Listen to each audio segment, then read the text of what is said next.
Okay. My name is Sanjay Vekovic, and I want to welcome you all to today's lecture, um, which I will be chairing. So, to start with the basics, it's Thursday, the 29th of April, 2021, and it is my great pleasure to be introducing curator and writer iLiana Fokianaki as a contributor to the Fine Art Lecture Series. FEINART is an innovative and international training network examining the future of European independent art spaces in a period of socially engaged art.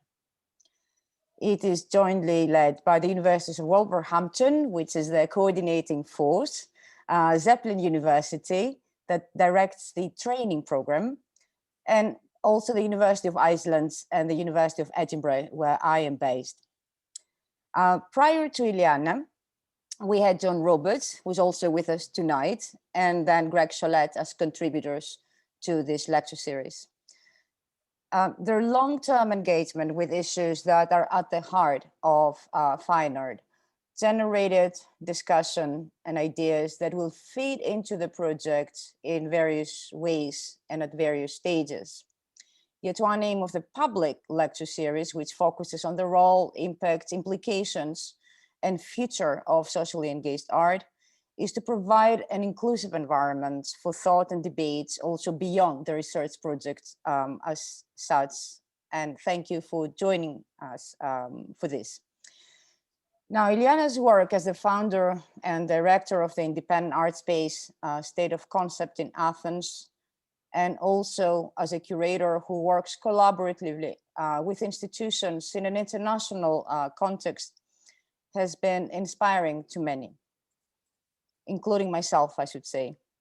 iLiana founded State of Concept in 2013 as the first nonprofit institution in the city, in the capital city of Greece, that promotes Greek and international artists through solo exhibitions mostly, but also invites international curators to create exhibitions that comment on the current socio-political landscape of Greece and beyond.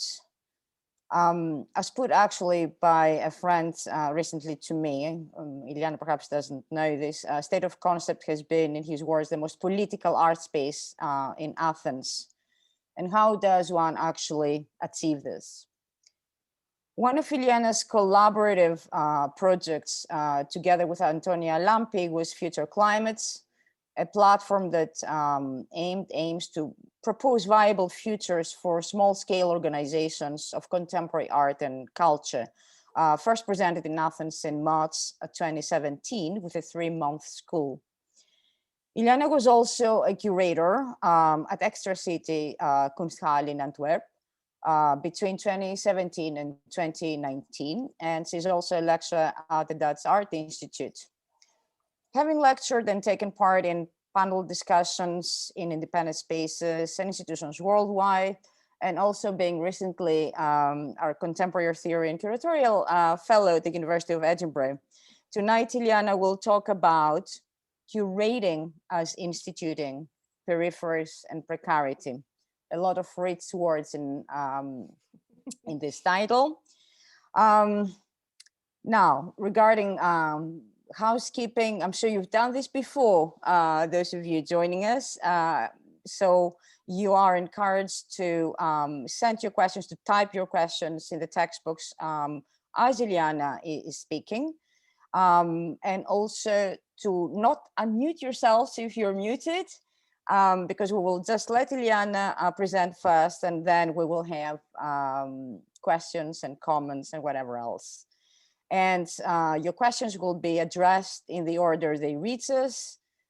And before I give you iLiana, I will also mention that the May lecture is done on the 13th of May, obviously, by Kuba Schrader from Poland, who is also a member of the network.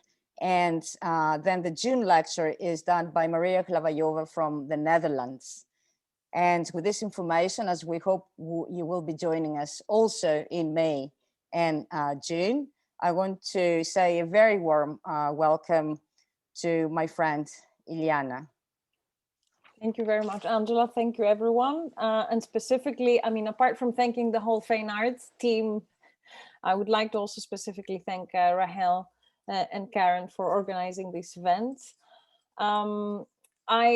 First of all, Angela, thank you very much for this extended introduction and for the wonderful words. I don't know if I deserve them really.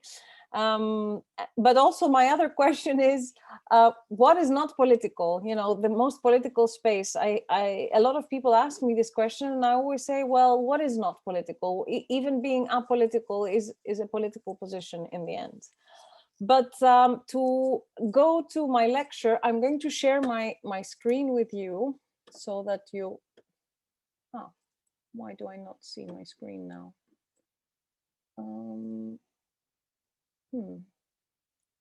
One moment. No, I don't see my screen.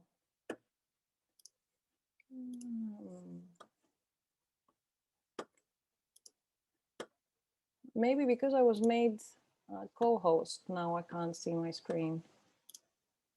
No. Okay, one moment. Technical issue. I will try again. There it is. So, can you see it now? Perfect.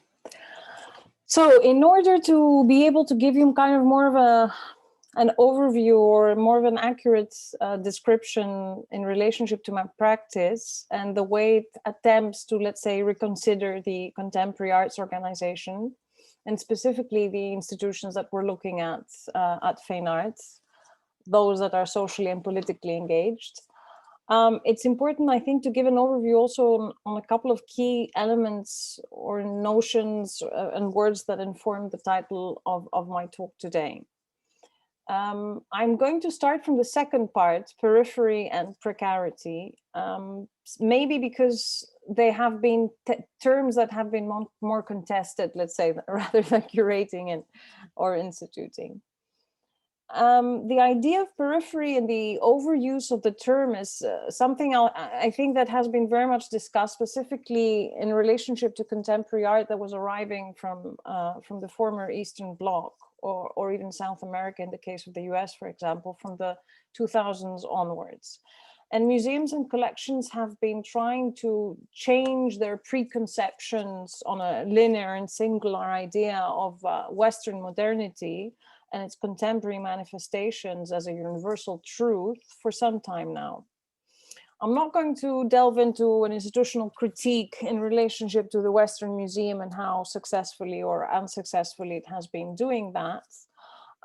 There are many exhibitions of the last, let's say, 6 to 7 years. One very random example we can say is Modernité Plurielle in Pompidou in 2015, or the most recent and quite contested exhibition, Theatre of Operations, the Gulf Wars 1991-2011 in MoMA PS1, which opened, I think, a few months before the pandemic, which are quite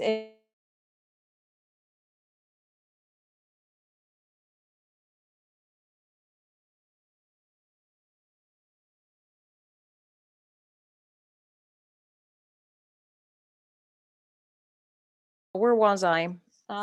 Yeah, discussions about the global south. Of course, that this what constitutes the periphery was not analyzed enough. And I would say one of the few successful examples that have been addressing the questions that relate to geopoliticality, if we can call it, is the long-term research project of fellow back Maria Hlabayeva, who is somewhere in one of these little boxes entitled Former West.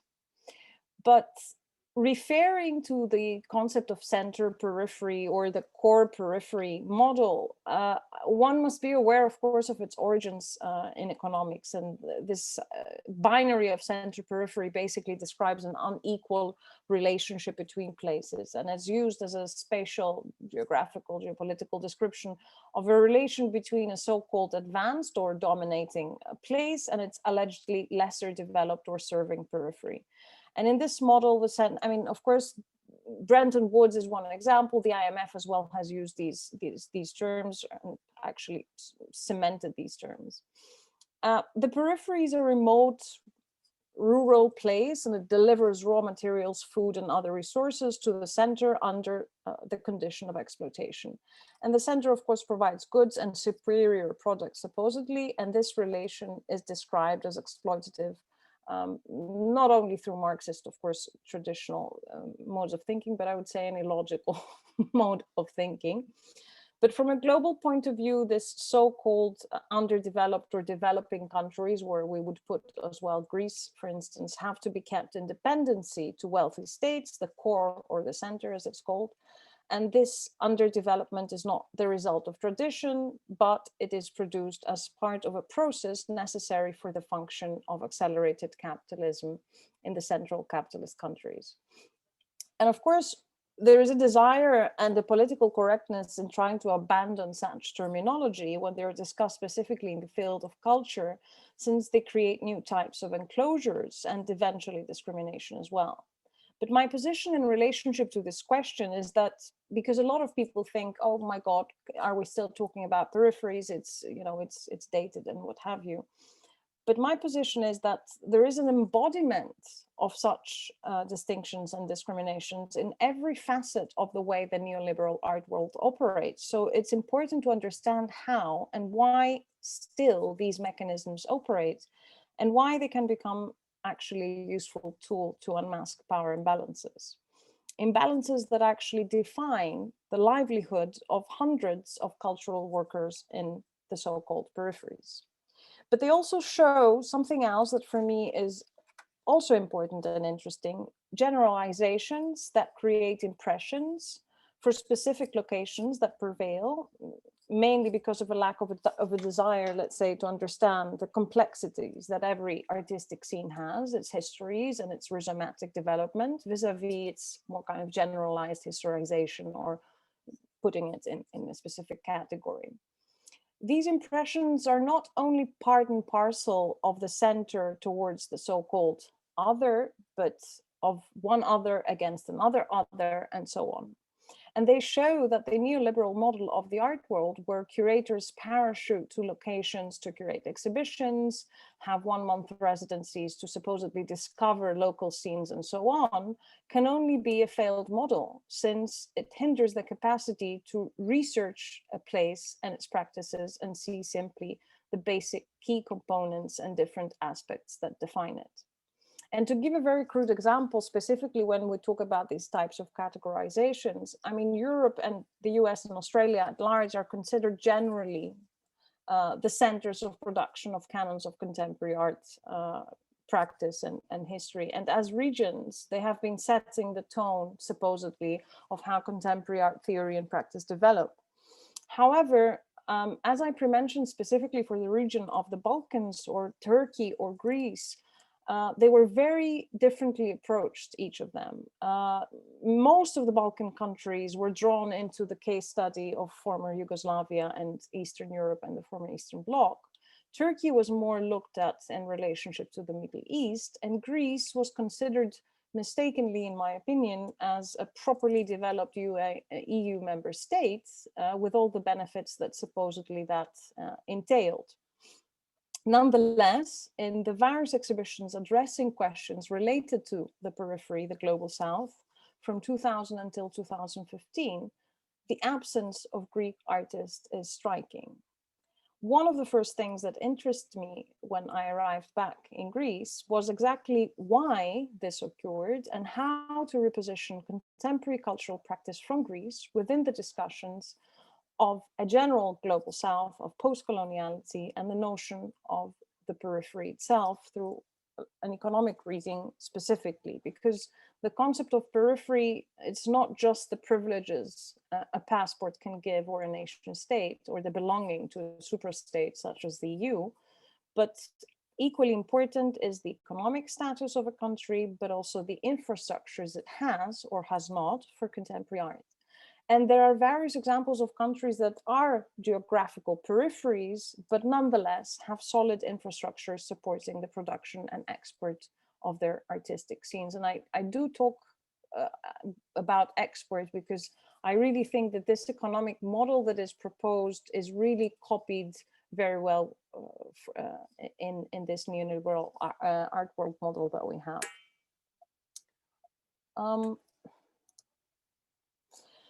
So I was living and studying in the UK, and I was working in London for 7 years until I returned back to Greece in 2005. And my view in relationship to the mechanics and the modus operandi of the art world was formed through a perspective of a so-called first world country with a solid economy and a cemented infrastructure for visual arts. And it was abundantly clear for me, therefore, that Greece was the periphery of the art world. No state support for contemporary arts, no arts council, no strategic plan in supporting the production of contemporary artistic practice abroad or within the country. The country was and still is heavily dependent on private funding and private initiative, and there is very scarce production of theoretical discourse and very little export of this discourse, and that is of course also because of language barriers and many other reasons. Being an independent curator in Greece at the time of my return, and actually still today, means having to work for free and therefore be able to afford to work for free, which translates to belonging to a certain class, or to have a morning job in order to support one's free curatorial labor. And the idea of precarity, therefore, the second part of the second part of my title, in relationship to Greek art workers, was a de facto situation way before the financial crisis hit Greece in 2010. And the modus operandi here of any form of para-institution, of group exhibition, of any initiative was free labor, no artist fees, no exhibition fees, no curatorial fees, no grants, not even a contemporary art museum. Now, the contemporary art scene in Greece, for some reason, there we are. The contemporary art scene in Greece, I would say, changed slightly in 2007 with the first edition of the Athens Biennial. This is one of the main kind of posters, which was extremely prophetic as a title, I would say, because Athens was indeed destroyed almost a year later with the murder of a student that we had and the riots that occurred. But to go back to the Athens Biennial, the Athens Biennial was a first independent arts organization that really was reflecting on biennial models around the globe, that also managed to secure the funds and cultural capital and, let's say, respectfulness of Deutsche Bank, which sponsored the first edition of the biennial. And I think for me, that was also something very interesting, that you had for the first time a very important player in global finance that was very much supporting specific endeavors of the art world, mainly art fairs, that invested in a biennial. They didn't invest in the following chapters, but that you had a biennial in Athens that inaugurated itself with a stamp of Deutsche Bank was quite interesting. And their task, of course, was to situate Athens as a destination for contemporary art. In parallel, theoretically, the local community was uttering ways of how to formulate itself with texts being produced in an effort to contour this new Greek art scene. That's what it was named at the time, mostly by artists of my generation. And this dynamic of creating infrastructures that would somehow uphold the development of artistic and curatorial production was cut short with the financial crisis, which I think was a pivotal moment on how contemporary art developed in Greece. And I would say that although the financial crisis was felt globally in 2008, in Greece, it really was not felt until 10, 11. Again, in terms of the livelihood of artists, specifically artists, there was not a huge difference. There was extreme precarity already before, as I said. But this, let's say, push that was created by the Athens Biennial only lasted for these two first editions, because by 2010, after the second edition ended, we began to get very heavily into the financial crisis. So somehow it was either that half of people already left back to other places or centers, city centers of Europe, like Berlin or London, or some, like myself, decided to stay. But we returned to a very, let's say, safe and very, we knew it very well, this DIY economy model of free labor, self-exploitation, freelance work that was even more scarce after 2010, without having the capacity to structurally build on initiatives such as the Athens Biennial and continue towards institutional models that would somehow construct also theoretical narratives that discuss the geopolitical location and situation of Athens. And for me, it was important to somehow give this overview so that you can get a sense as well of how I understand the ideas of periphery and precarity, looking at them from the position of Greece, and how the socio-political and economic parameters define periphery and precarity were being manifested when it was created, and how they have been informing the way we live and breathe as a space. So the idea of the institution was in my mind already since 2010, and it formulated through a nomad space, which was very common at the time. There were a lot of these kind of pop-up spaces and small spaces. I titled it then very unimaginatively, I have to say, Art Hub Athens. And by 2012, possibly the worst year of the financial crisis, State of Concept was registered as an NGO, and in December 2013, we opened our doors and have been operating since at the same space. And the location for me was quite important, because I felt that there was a need to secure for the long term a reference point in the city as a topos, as a locus, let's say, where audiences would return.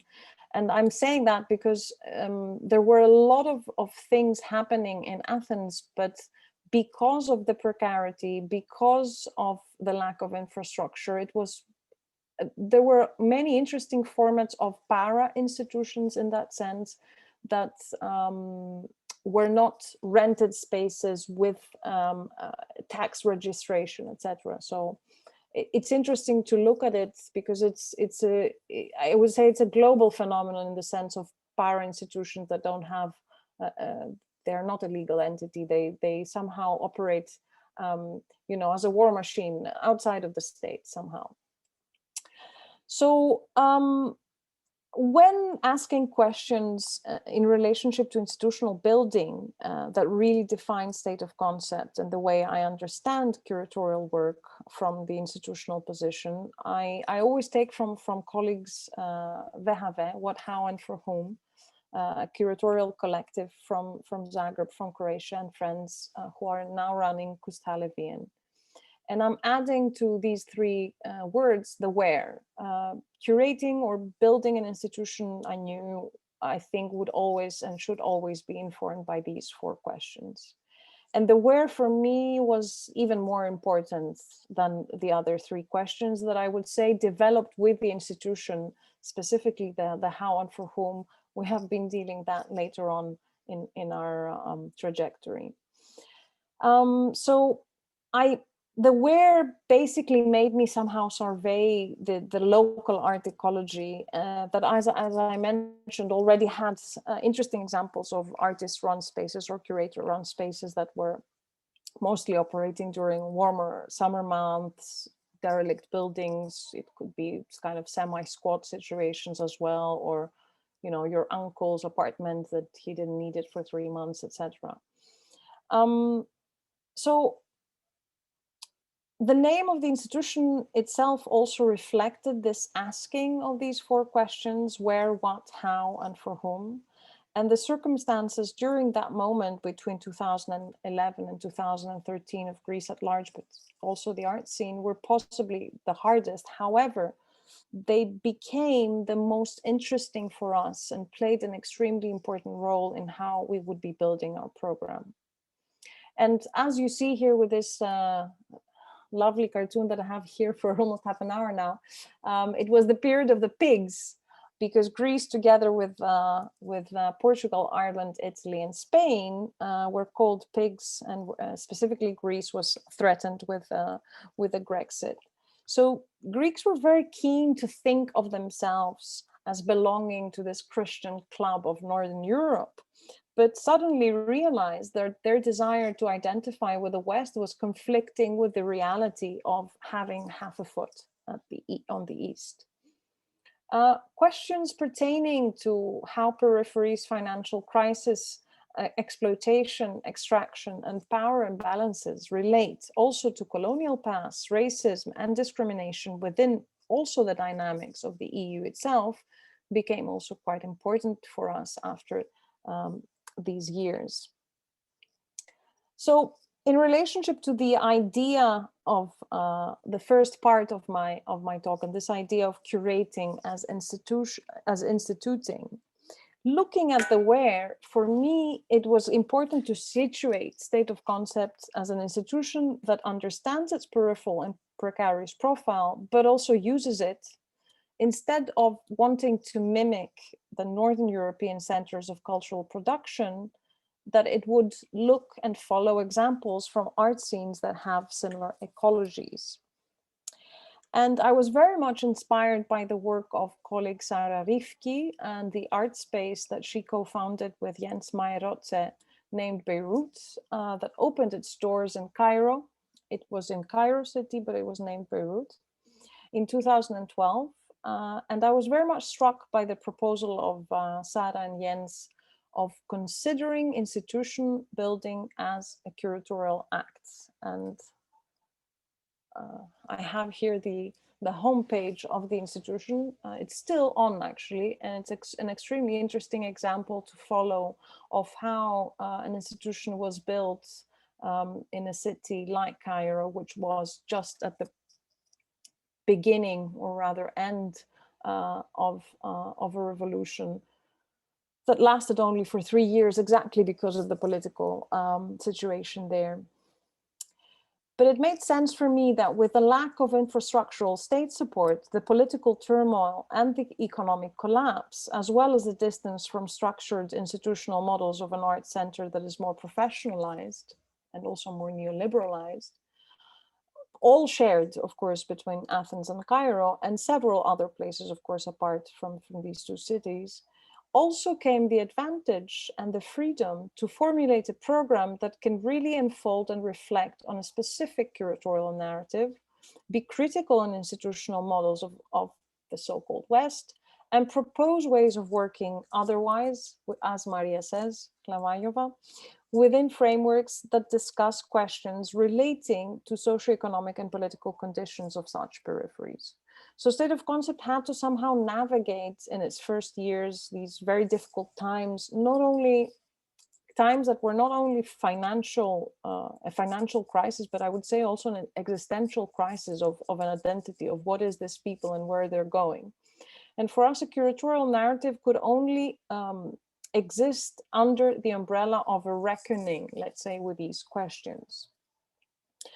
I mean, some of you, or many of you, or all of you will probably remember all these beautiful covers of German magazines.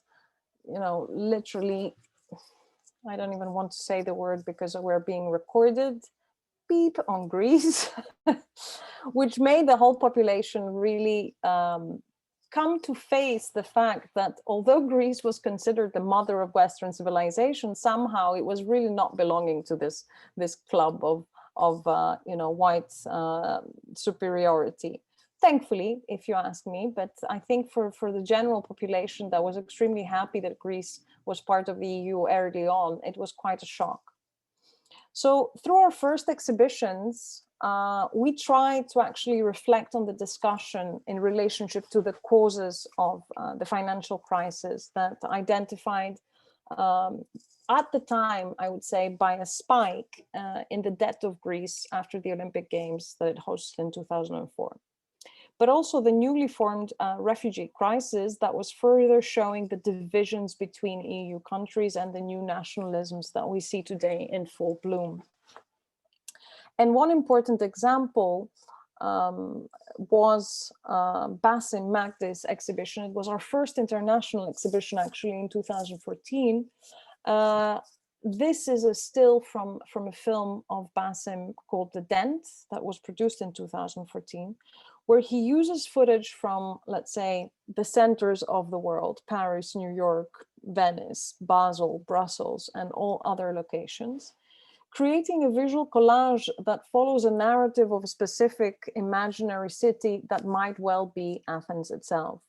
So his film described the story of a city that craved for international fame and applied to host games, some games, Olympic Games, so that it can become a tourist destination. And the people of the city decided to start constructing new buildings and spaces and stadiums and all these things. They keep failing, then trying again until they finally accept their fate and their failure.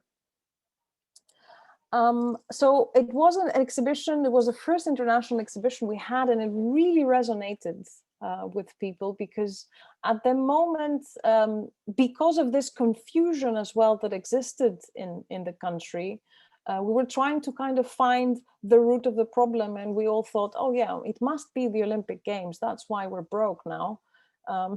There's no other explanation.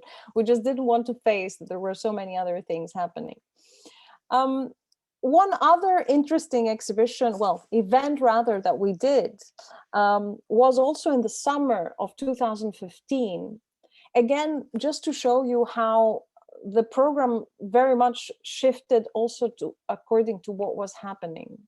We hosted the Tania Bruguera's Yo También Exijo, which is basically a re-performance or restaging rather of Tatlin's Whisper, which is a piece that she did in Cuba, in the main central square of Havana, where the famous square where Fidel Castro gave his first speech after the revolution, where people were invited to actually have 1 minute to be on a stage and talk about freedom of speech, which of course in Cuba as well is a highly emotive issue.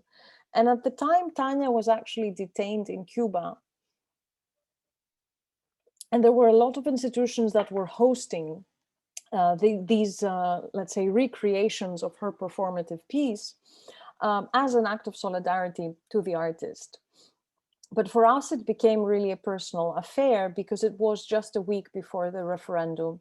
And the amount of frustration and the level of division that occurred in Greek society was such that we had people taking the stage and then taking the stage again and then taking the stage again to actually be able to discuss things because they couldn't discuss them at home or because they were not talking anymore to their families, etc. We had, it was quite an intense, I would say, event that by chance it so happened that it occurred just before this quite painful incident in recent Greek history. So through that, we realized, through these first exhibitions, we realized that there were questions that we wanted to ask that needed more time to unfold. And very quickly, the concept of the exhibition chapter arrived, that we would think and formulate subjects and then try to unfold these subjects through various exhibitions that we hosted. And the first chapter that we did was called The European Condition. Of course, again, addressing these first questions, trying to kind of tackle with these questions in relationship to where Greece is in relationship to the European Union, what the European Union is, how the European Union seems to be collapsing, and the financial crisis that followed it, but also the refugee crisis that was beginning in 2014, I would say, 13, 14, and with a peak that it had in 15, 16. And this is an exhibition of a French artist, Laure Provost. It is on purpose, how do you say, spelled wrong, because it's something that Laure does in general. It's called Céleste, not West. And this is a series of paintings that we commissioned to Laure, where she was cutting front pages from newspapers that were referring to the refugee crisis in Greece. And she made a series of painting for us, which it was not something that she was known to do until then. And there was another piece that we showed of hers, which basically began the discussion between the artist and myself, called How to Make Money Religiously, where basically describes, I would say, it's very much, yeah, again, it is very much a film that could have been made for the then condition of Greece in relationship to the financial crisis. As another image from the exhibition. And then another example that for us was quite important, and actually was the first time that an exhibition became a reality, or the title of an exhibition became a reality. This was the show of Jonas Staal, a Dutch artist that was addressing questions that relate to forms of collectivizing and unionizing, looking at the European Union as a form that is somehow disintegrating. The exhibition was titled After Europe and was centering on the then political, economic and humanitarian crisis in Europe, rejecting both the existing managerial and corporate policies of the EU, as well as the rise of ultranationalist parties all over the continent, where the artist proposed art as a space to criticize and rethink the idea of the political union. And this is a series of flags where he's kind of retranslating the European flag. The exhibition opened 2 days after Brexit, and the audience's reactions were very interesting, because they were passing outside of the gallery and they were like, is this something about the Brexit? Are you doing some events about Brexit? Like, no, it just happened so. I would say that a shift that occurred for us was also the announcement of Documenta arriving in Athens, and having all this trajectory the last years in relationship to the European North. The power imbalances between the North and the South of the EU were made even more evident. And the art ecology of the city, I mean, had since, of course, opened up, changed. We had an array of international art spaces opening between 2015 and 2017 that don't exist anymore, but were arriving in Athens to kind of see how the scene would be developing. We were following all this, but for us, it was important to focus on exactly the questions that we're also posing, I think, through FEINART and through many of our research. What is the future of small-scale institutions? I had invited back then Antonia Lampi to actually curate an exhibition for State of Concept, and she had come for research in Athens, and the feedback that she was receiving was that no matter whether a mega exhibition like in the size of Documenta arrives in Greece, actually the infrastructural changes that one would have hoped have not happened. And therefore, that's how Future Climates, which Angela kindly mentioned in her introduction, was created. And we thought of how interesting or non-interesting it would be to actually perform a research platform in that sense through that period of Documenta in Athens, instead of having just another exhibition when there was saturation of exhibitions happening everywhere in the city. So Future Climates was really conceived, I would say, as a dialogue between me and Antonia across different ideas on context, methodology, and practices, investigating specifically the economic conditions that determine and define the work of small-scale organizations, independent organizations. And it basically revolved around one central question: how can we transform the increasingly precarious existence of these types of organizations and independent art workers as well into a more sustainable one, both in terms of economy, but also work ethics, which tend to not exist when you have such precarious contexts. And in the 3-month program that we presented it as the School of Redistribution. It was its first chapter. We hosted exhibitions. We had 12 researchers that arrived from all over the world looking into the small-scale institutions of the city. And we also commissioned artist Alexandra Pirici for a new performance entitled Parthenon Marbles. And here you see the image actually on the Parthenon. And I know that this is recorded, but I will say that this was illegal, what we did, because we did not obtain access and permission from the Ministry of Culture. This is the Greek bureaucracy. And again, how does an institution in Greece work? Sometimes you have to pretend that you're a tourist in order to do a performance on the rock of the Acropolis, because it would have taken at least 2 years if we ever got permission to do this. So the piece basically tells the story, which is a known story of repatriation. And I think Alexandra was one of the first artists to really tap on that in relationship as well to the power imbalances and the financial imbalances that we see when we are discussing looting of artifacts, the legacies of the modern museum and the concept of repatriation. So she researched this whole controversy around the request of repatriation of the Parthenon marbles by the Acropolis Museum in Athens from the British Museum in London. But she's using it as a metaphor and an entry point into a larger discussion about capital, accumulation, circulation, distribution, and redistribution, and the role of arts within today's economies. So the work proposes a performative repatriation in a way, which is being done as well on the Acropolis rock, just in front of where part of the frieze is missing. Including a research that is performed by the speakers that she co-authored, co-wrote with Victoria Ivanova, a curator and writer.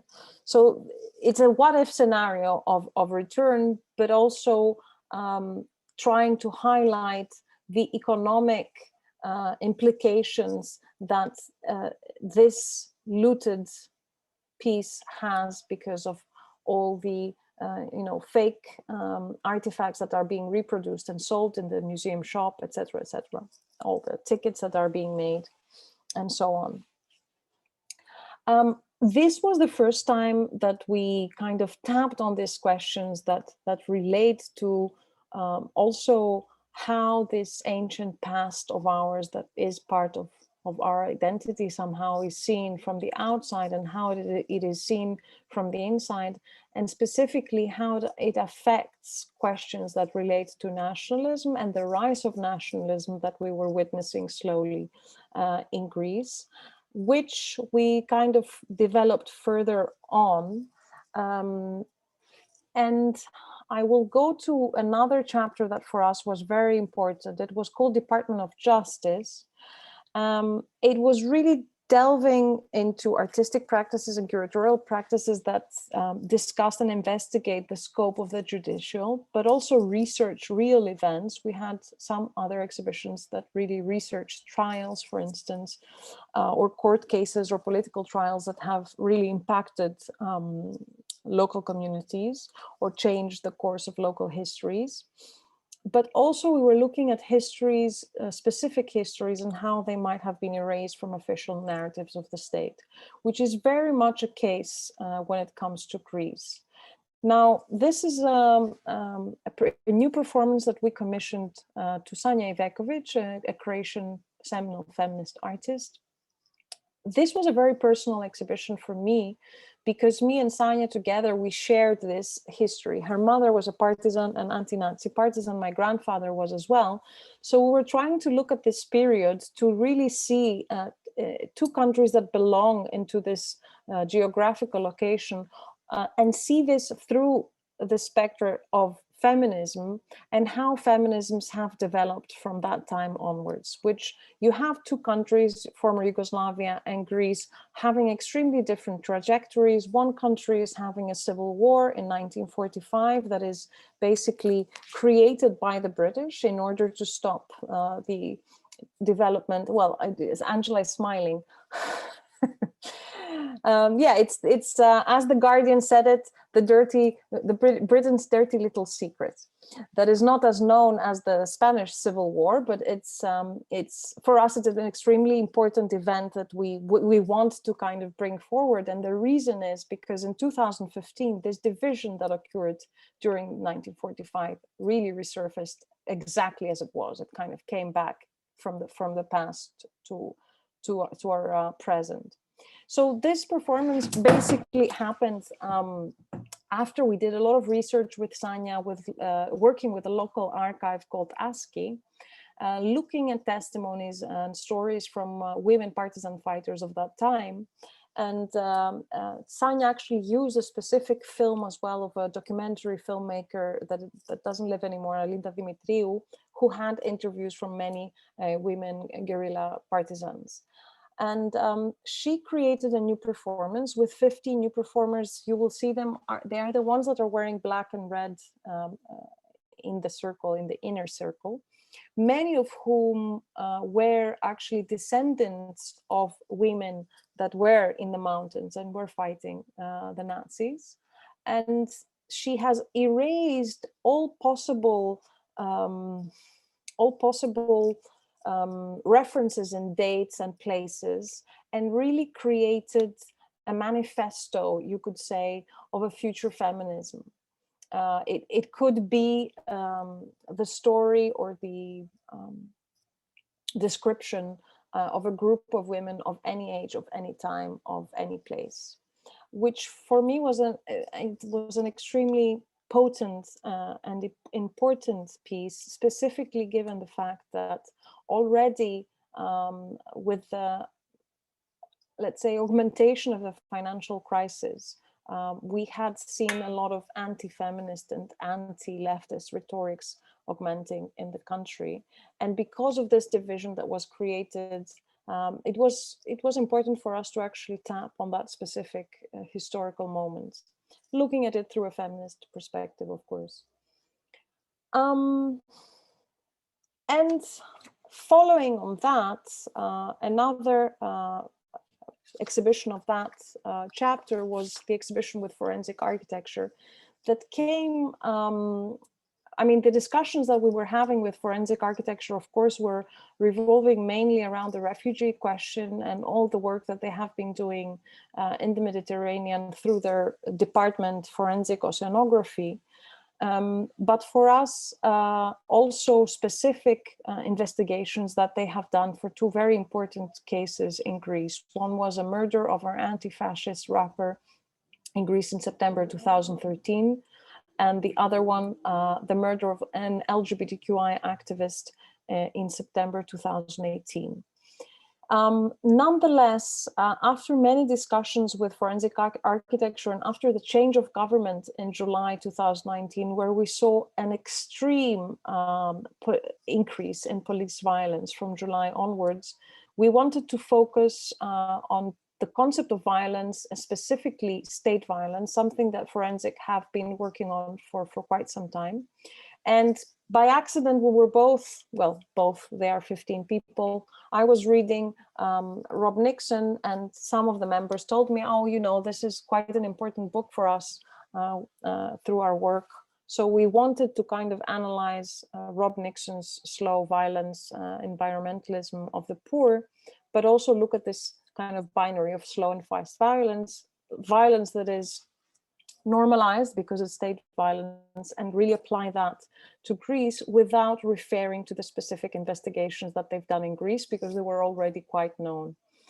So the exhibition mainly focuses on the region of the Gaza Strip in Palestine and the state violence of Israel, but also on the Mediterranean Sea and not Greece again, actually Italy, between Italy and Libya.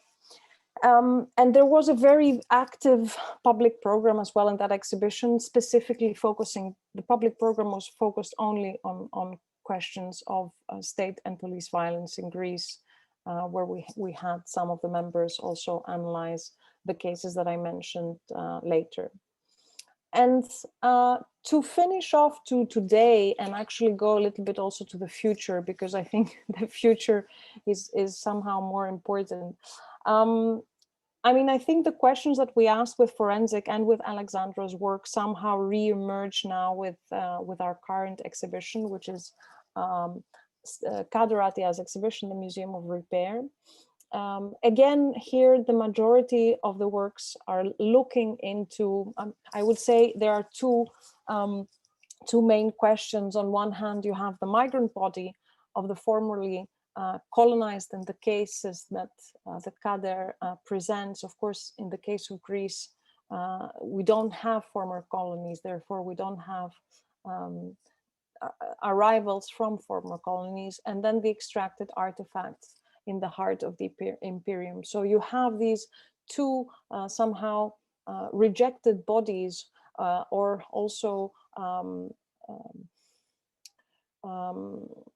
revered bodies as well, and exoticized bodies from the Western white gaze, arriving back to the heart of the imperium. And for us, this is very interesting because we're looking at it from a different perspective. One perspective is, of course, of having ourselves also this question of repatriation in relationship to cultural artifacts, but also to having these new forms of racism in Greece due to the refugee crisis from 2010 and onwards. So we're aiming to somehow address these specific questions, but also connect the work of Kader and specifically his focus on the idea of repair and collective trauma with our new second research platform, which is the Bureau of Care. And from here, I think I want to somehow focus a little bit on more kind of the idea of instituting in relationship to care, because the reason we wanted to do this this research platform, I think, was, the reason we thought about it was COVID.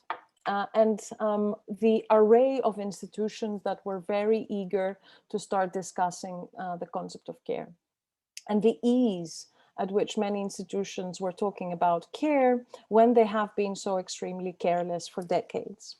So for us, the question was, if we are to discuss about care, the art institution in general is very happy and is very eager to appropriate theory when it comes to care and present the work of Silvia Federici or, you know, whoever have you, and, you know, make a nice program and a public program, but is a little bit less willing to actually engage with those that have been producing knowledge on care and care work and care labor for a long period, for decades now, which have been brought to the attention of all of us because of COVID.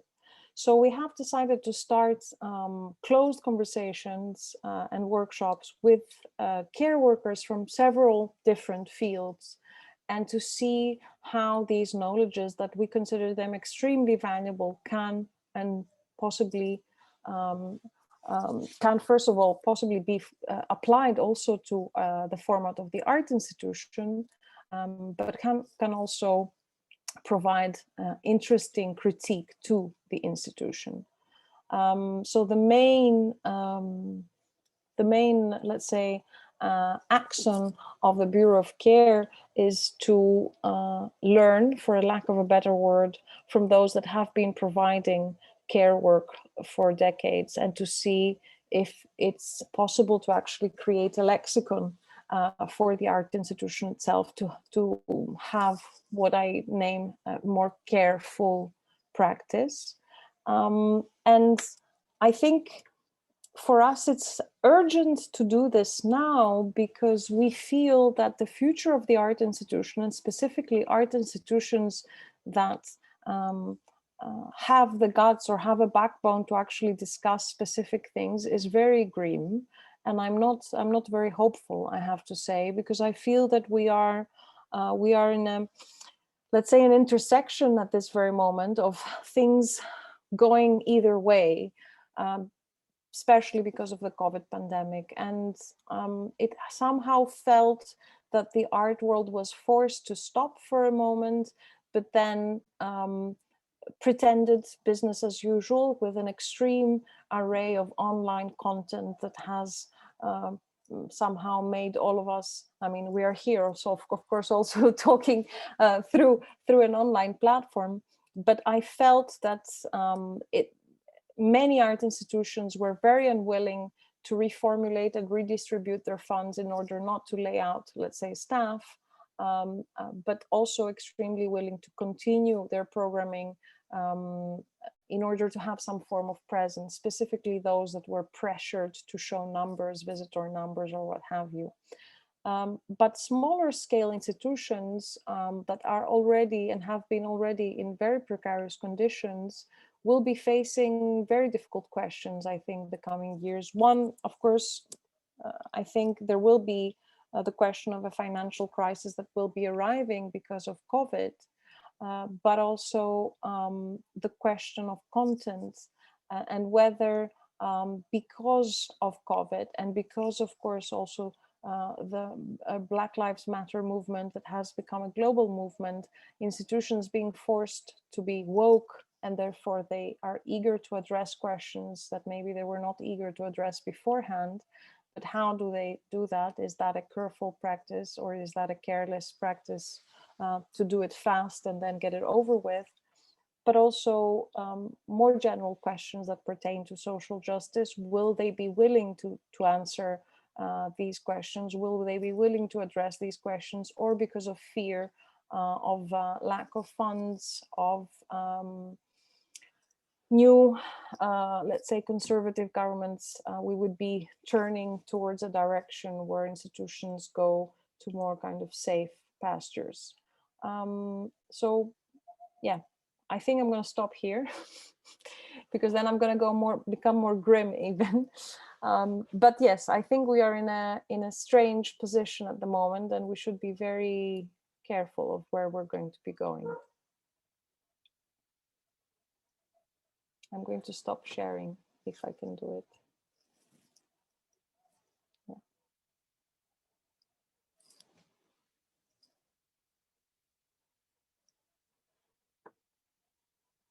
Angela, you are muted. I thought I had unmuted myself and I was speaking over you, but no, I hadn't. So so I'll thank you again then, because obviously you didn't hear that. So thank you very much for this presentation, which is, it can be quite rather nostalgia. It kind of evokes feelings of, you know, hurtfulness in someone like me, since I know the history you are narrating. And I think that my first comment, also I would like to encourage people, you know, if you have questions or comments, to just type them in the chat. If you want to just talk, you can also, I can't see the little hand somewhere, but there's a raised hand that you can click on, and then hopefully I'll see it somehow, but I don't. Anyway. Are they raised hands on Zoom? I don't even know, but I'm... No. So I think it's best that, okay, by clicking reactions, I'm informed. So you can raise your hand by clicking on reactions, which I can certainly see, or else you can just type your question, so I can hopefully see it. But Iliana, the first thing I want to point out in relation to tonight's material that you presented is that in your discussion of peripheries, or I don't know, same peripheries, if we take Greece as as a semi one, yeah. It doesn't matter. For me, these are very relative terms.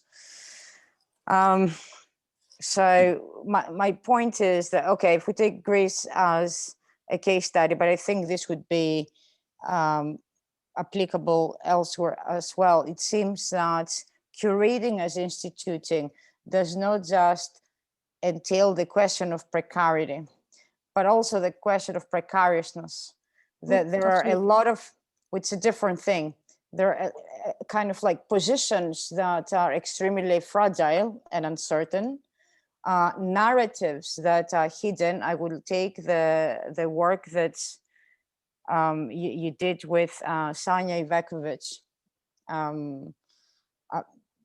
the narratives that you addressed, which are extremely rare, you know, I mean, it's very rare that we have institutions, art institutions that are actually perceived to work with international artists, you know, to come up, we have to say this, that are willing to kind of embed curatorial research or research curating in relation to this hidden history, such as the partisans, the women partisans, the civil war that marked, you know, the continent, certainly the Balkans, and of course Spain and so on.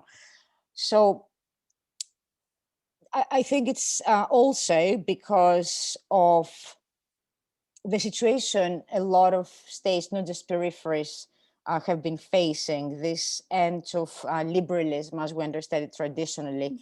I have the feeling that, I mean, today there was an article in The Guardian that I was reading about actually the UK and the end of liberalism, you know, as this notion of like liberal democracy, the new authoritarianism, that, which is for how many years this is going to be called new, I don't know.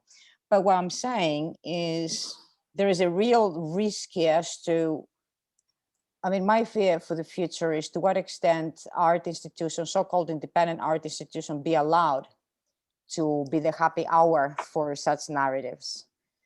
And so far in, I would say, museology perhaps, and maybe in relation to curatorial studies, we have been asking the question, are museums places of power? But now we don't need to ask this about museums because we have been asking it for many years. For now, we can ask, you know, is any art institution, no matter how small, a kind of place of power if it can bring to the fore for the public, or a counter public even, this kind of hidden sides of history. So I know this was a very long-winded. It's a long one, but it's a really good one.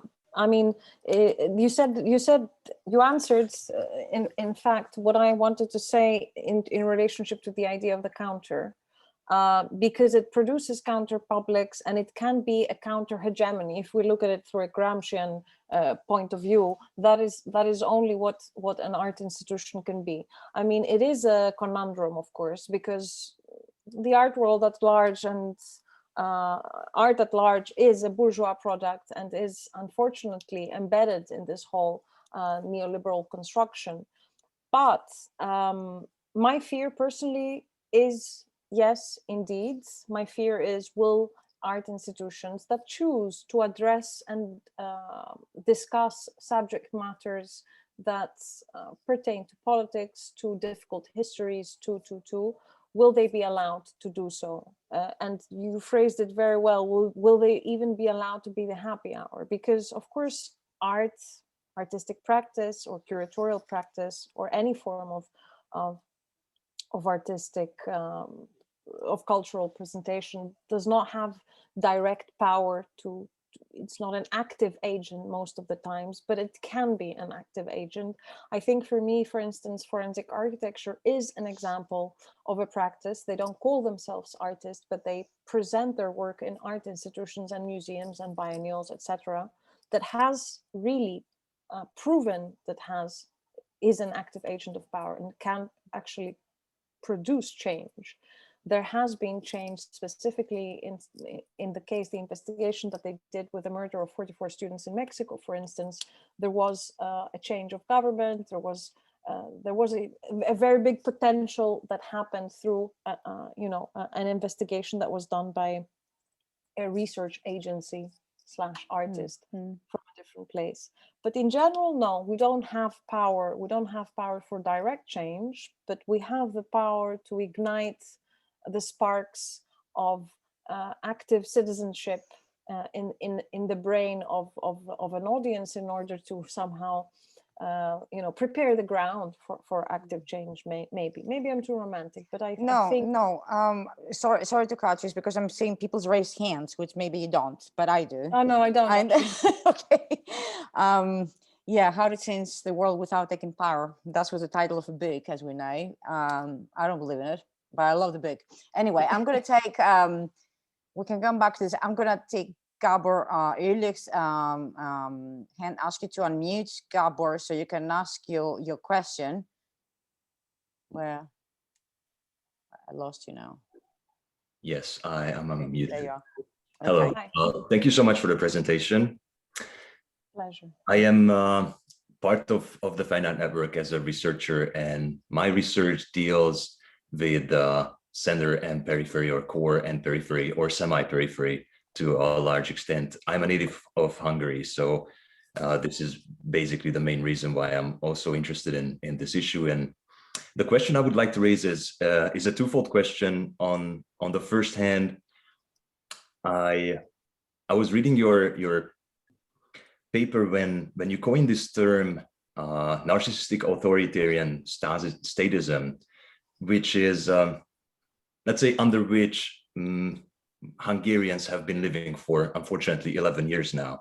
Oh. But in my opinion, this, the phenomenon, NAS, has the potential to change a little bit this discussion about center and periphery, because you can actually imagine or experience narcissistic authoritarian statism in the center as well as in the peripheries. So the question in the first hand is, do you have, or have you thought of any method in which you can embody this as a curator to address the changes the narcissistic authoritarian statism brings up to the art field in general? And on the other hand, when you were speaking about the periphery and adding this very important W to the WHW, so where as an important factor for any kind of artistic organizing or curatorial practice, I personally, just because I don't really know many examples, I missed a little bit of the work of Greek artists, which I'm not trying to nationalize this problem of the periphery or shared struggle. I just personally would like to know a little bit more whether there's local artists joining your platform for this kind of establishing a certain new knowledge or a structure of knowledges that can work together in order to like dismantle the NAS. And thank you again for the presentation. Thank you so much for two excellent questions. And thank you for reading my very long essay, double essay on narcissistic authoritarian statism.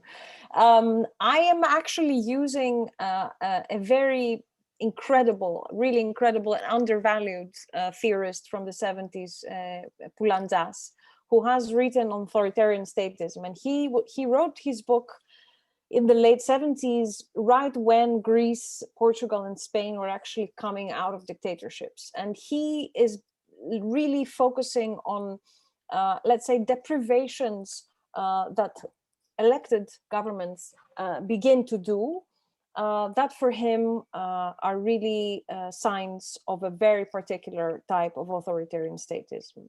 And he, of course, is looking at that through a very specific time frame when globalization is just beginning to kind of really cement itself as something that is here to stay. And for me, I would say that I kind of added the narcissistic to that, because I'm seeing exactly what he was seeing, but I'm also seeing the technological and the technocratic and the very turbo-capitalist aspect of the state today, that is not just a state, but it's a state corporation.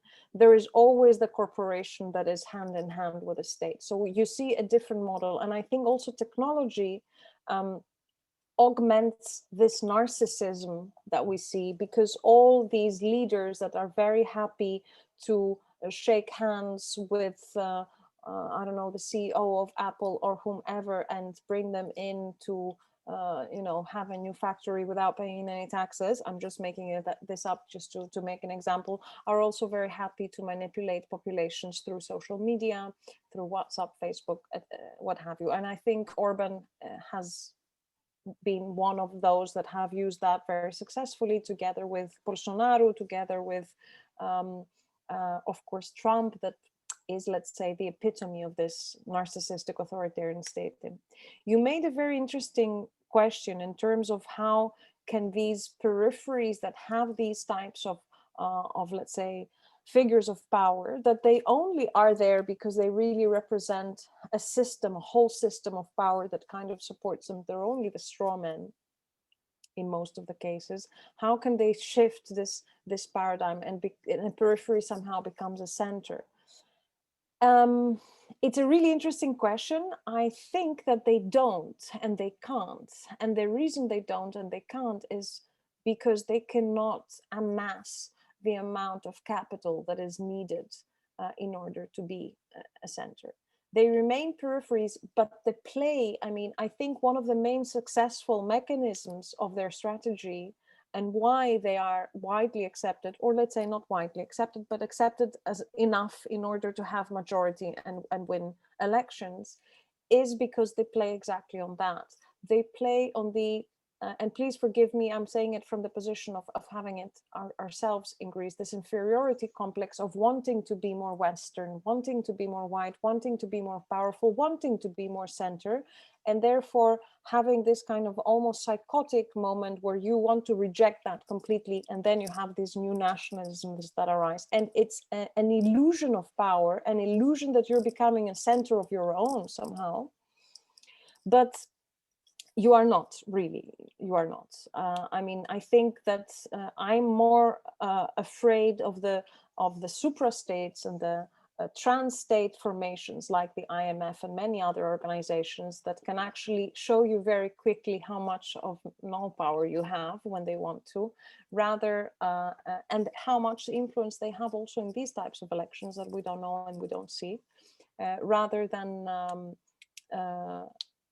the kind of micro shifts of power that occur because of Orban. Again, I'm not saying, of course, that cases like Bolsonaro or Orban are not cases to be taken very, very seriously. They should. And the reason they should is because they can create rifts in the way that decisions are made in the centers of power. And we've seen that specifically in the European Union with his example, and also Brazil is another very good example, because it's countries that have some type of leverage and they can play types of games. To kind of look at that through the position through the cultural field, I mean, I think that it's very difficult. For us, it's not as difficult yet. Because if there is no infrastructure, I'm not familiar with Poland's system, for instance. I don't know whether you have state funding, whether you have institutions that are extremely dependent to the state, whether they are small state or non-independent organizations that get municipal or state funding, etc., etc. But when you have these types of governance that's very much reminiscent dictatorship times, I think that it becomes extremely difficult to be able to have the flexibility to pose questions through your program that really address these types of power. And we've seen it also with Warsaw, I think, and I'm not at all equipped to talk about it, but I'm sure that Kuba in his next lecture will also address it. And I'm sure that you as a Pole, you know probably lots of examples. Angela wanted to say something. Yes, please interrupt me. I'm sorry, I have to interrupt you because we have more questions. Okay. Yes, So I am have here. to be I am rude. here. This is No, my don't role. worry. I don't know if you want to close. Just for the second question that I didn't answer. I on purpose omitted all the Greek artists that we have had in our program, which are always, we have a solo exhibition of a Greek artist every year. It's one solo of a Greek artist, 2 solos of international, and 1 group exhibition normally. Now with COVID and everything, this has changed. And the reason is because of the comment that Angela made, that I want to show that for me, it's not just creating a bridge between Athens and the international art scene. Okay, yeah, we're bringing all these great names. My point is to actually engage the practices of international artists with the geopolitical locality of Greece and the thematics that they can draw from our work. So, I mean, a Greek one would naturally do that more easily, or maybe not, but it doesn't matter. Thank you. Okay, thank you, Gabor, for your question. Karen is next. iLiana, before you answer anybody else, I'm going to ask. Very fast. Yes. Okay, sorry. No worry, no worry. So, Karen, you are unmuted, so you can just talk. Yeah, thank you again. I try to be short as well. It was very impressive how you guided us through the whole history of the exhibitions and also through the conceptual background of the idea of curating as instituting. I really like the idea of it. I have a very basic question because you didn't talk so much for whom. And I'm really interested in that, but not only in for whom, but also in with whom. So how did you build the team to institute? How did that work? Thank you. Well, yes, the for whom, I think it's a little bit, yes, as I said, this question, the for whom, the how and the for whom, it somehow became whilst we were developing as an institution. Now, with whom, I can only say it's always with women somehow. It's a team that was always an all-female team. We are a very small team. Because of precarity and precariousness, as Angela very correctly said. So we are a team of 3 people, which, I mean, now I have new colleagues since a year and a half.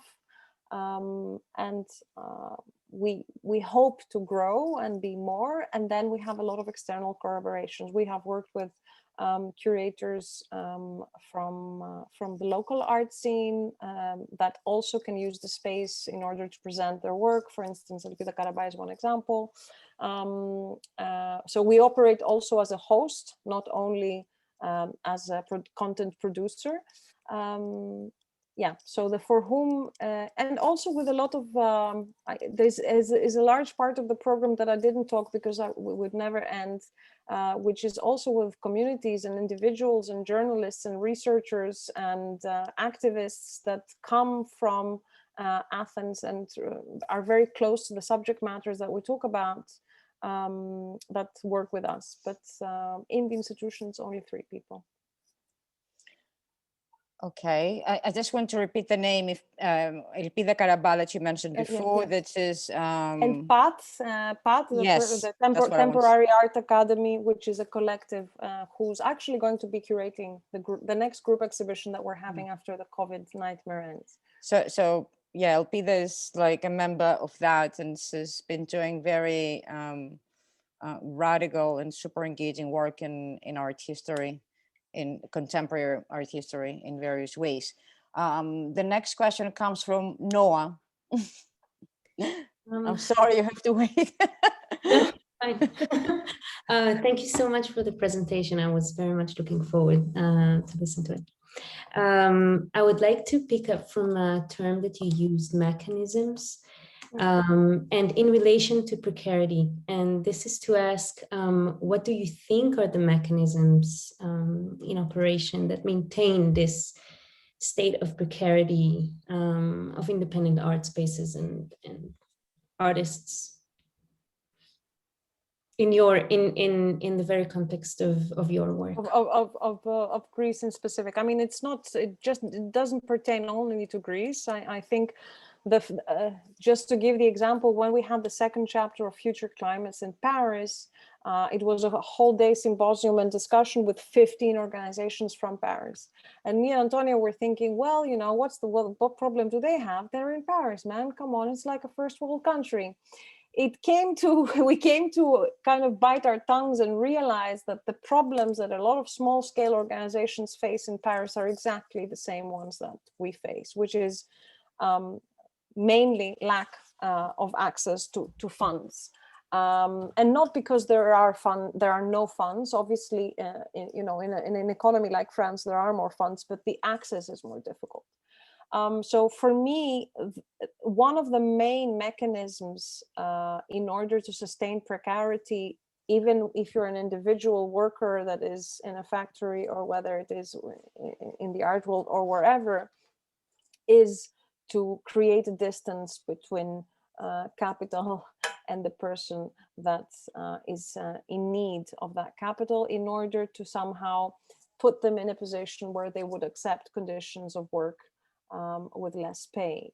And I think one of the main problems, and I'll try to be very fast, Angela, one of the main problems of neoliberalism that really kind of seeped into the art world, and the art world is the perfect guinea pig for neoliberalism, because with the whole pretense of freelance work and being your own boss in the art world, and the whole presentation of specifically curatorial work as, oh, this is so glamorous and cosmopolitan, this idea of cosmopolitanism where you take a plane and you arrive and you go to places, etc., and you can calculate when you want to work and not work, is presented as something exceptionally fantastic and beautiful, but it's actually producing subjectivities that are overworked and that are basing their development through cultural capital and visibility rather than actual capital and sustainability.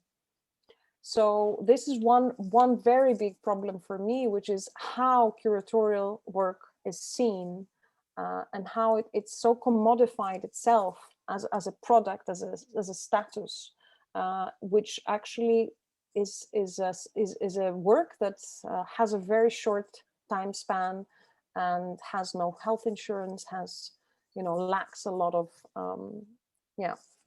So I'm interrupting rudely again because we have very little time left, and we have a written question which is likely the last one to take. Before that, I'm going to give the floor to Alexei Penzin, who's been having his hand raised for a while now. Hello, Alexei, good to see you. Hello, do you hear me? Yes. Okay, yeah, I just was provoked by this discussion of urgent political matters, provoked by this question by Gabor, I think, about those narcissistic figures of these kind of new authoritarian leaders, etc. But in the end, I want to connect this to this sort of institutional question. So I felt even how to say, insulted that the name of Vladimir Putin was not mentioned because he's too obvious. That's why.